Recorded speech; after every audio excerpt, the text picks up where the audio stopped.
Students, आज इस class में हम विलियमसन सिंथेसिस रिएक्शन को कवर करेंगे। तो क्या होता है विलियमसन सिंथेसिस? तो the chemical reaction in which primary alkyl halide on treatment with sodium alkoxide gives corresponding ether, this is called Williamson synthesis reaction. तो आओ देखते हैं क्या है। The reaction of primary alkyl halide with sodium alkoxide or sodium phenoxide to form ether is called Williamson synthesis reaction. This reaction occurs through SN2 reaction mechanism. ये reaction SN2 reaction mechanism के जरिए होती है। तो इसमें क्या होगा, यहां पर सोडियम एल्कोक्साइड है, ये sodium alkoxide, sodium alkoxide on treatment with primary alkyl halide, ये एल्काइल हैलाइड है। तो ये NaX यहां निकल जाएगा और ROR डैश प्लस NaX। तो इस तरह से ईथर हमें ऑब्टेन्ड हो जाएगा। इस रिएक्शन को हम विलियमसन सिंथेसिस कहेंगे। इसमें क्या होगा, NaX, सोडियम फिनॉक्साइड, ये सोडियम फिनॉक्साइड हो जाएगा, सोडियम फिनॉक्साइड, फिनॉक्साइड ये एल्काइल हैलाइड, एल्काइल हैलाइड। जब ये रिएक्ट करेंगे तो यहां पर इस तरह से ईथर फॉर्म हो जाएगा, OR प्लस NaX। तो ये ईथर फॉर्म हो गया।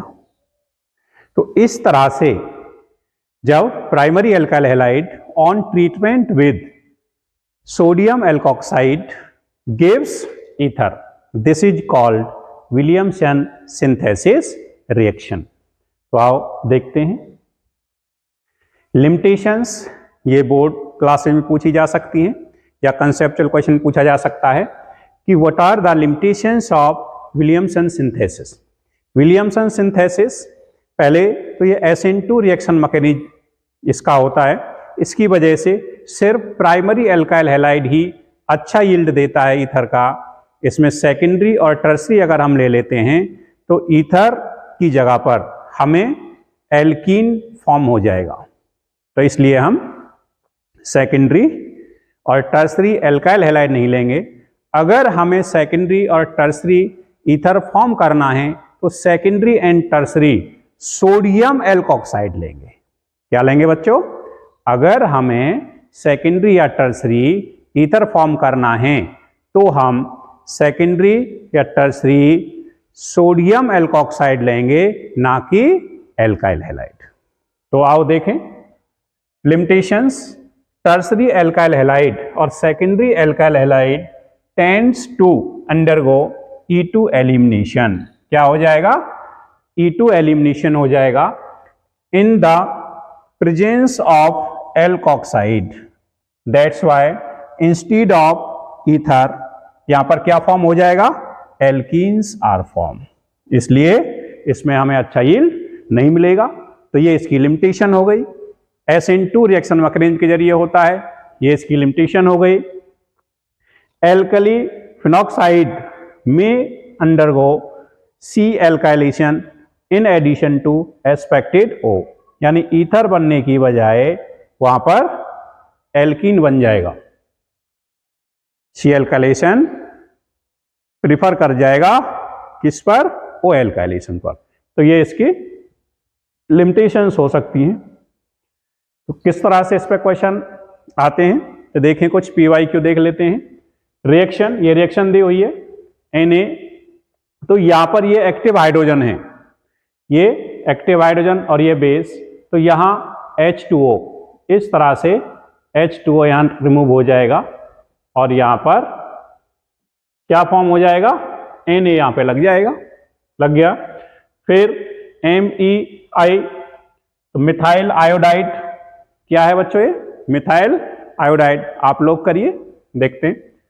तो ये ध्यान रखना है, मेटल हेलोजन, तुरंत मेटल हैलाइड निकल जाएगा, NaI निकल जाएगा, तो यहां पर ईथर फॉर्म हो जाएगा, ईथर फॉर्म हो जाएगा। तो ये रिएक्शन आपको दी हुई है क्वेश्चन में, ये नीट 2016 का क्वेश्चन है। कैन वी क्लासिफाई एज, इस रिएक्शन को क्या कहेंगे हम? तो बड़ा सिंपल है, Williamson's alcohol synthesis reaction, Williamson's ether synthesis reaction, alcohol formation reaction, dehydration reaction. तो क्या है, आप लोगों ने कर लिया होगा, बड़ा सिंपल है, विलियमसन ईथर सिंथेसिस रिएक्शन हो जाएगा, क्योंकि यहां पर ईथर फॉर्म हुआ है, CH3 ये मिथाइल ग्रुप होता है, मिथाइल। कर सकते हो, बड़ा सिंपल सा क्वेश्चन है। Next, the reaction sodium tertiary butoxide plus में इथाइल क्लोराइड, तो यहां पर सेम उसी तरह से NaCl निकल गया और यहां पर ईथर फॉर्म हो गया। क्या फॉर्म हो गया? ईथर। इज कॉल्ड, इसे क्या कहेंगे? बड़ा सिंपल सा क्वेश्चन, ये भी आया हुआ क्वेश्चन है AIPMT 2015। तो क्या हो जाएगा? सिंपल है, विलियमसन सिंथेसिस। कर सकते हो, कर लिया होगा आप लोगों ने, बहुत ही सिंपल क्वेश्चन इस पर आ रहे हैं। नेक्स्ट 2014 देखो, कंटिन्यू 16, 15, 14 लगातार क्वेश्चन आया है। तो जब भी कभी कंपटीशंस में क्वेश्चन आता है, कई बार एक सेंटर पॉइंट होकर के उसके राउंड घूमता है, तो वो कॉन्सेप्ट आप लोगों पर आना चाहिए, चाहे वो बोर्ड क्लासेज हैं, चाहे वो कंपटीशन क्लासेज हैं। क्वेश्चन को देख करके उस टॉपिक का सर्कल हमारा कंप्लीट होना चाहिए, यदि हमें नेक्स्ट कमिंग टेस्टेज को क्वालिफाई करना है। तो देखिए, among the following set of reactants which one produce anisole. अब आपको एनीसोल, फेनिटॉल ये पता रहना चाहिए। तो एनीसोल क्या होता है? एनीसोल होता है बच्चों, जब बेंजीन, ये मिक्स ईथर है, बेंजीन पर OCH3 लगेगा, ये एनीसोल हो जाता है, एनीसोल। यहां पर एनीसोल तो मैं पूछा है। और यदि इस पर OC2H5 लग जाए तो ये फेनिटॉल हो जाता है, फेनिटॉल। तो ये बाकी IUPAC क्या हो जाएगा? मिथॉक्सी बेंजीन, मिथॉक्सी बेंजीन, और ये हो जाएगा इथॉक्सी बेंजीन। तो एनीसोल आ सकता था, मिथॉक्सी बेंजीन आ सकता था। तो इसमें क्या है, अब आपने देखना था कि भाई एनीसोल किस रिएक्शन में बनेगा। तो ये फिनॉल, फिनॉल के दो मॉलिक्यूल, तो यहां पर फिनॉल लिया आप लोगों ने इस तरह से, ये फिनॉल हो गया, इसमें NaOH, पहले NaOH रिएक्ट करेगा तो क्या बन जाएगा?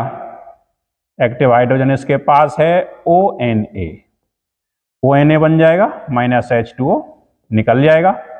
उसके बाद CH3I, CH3I, ये NaI इसके साथ रिएक्ट करेगा, यहां पर NaI निकल जाएगा और क्या बन जाएगा?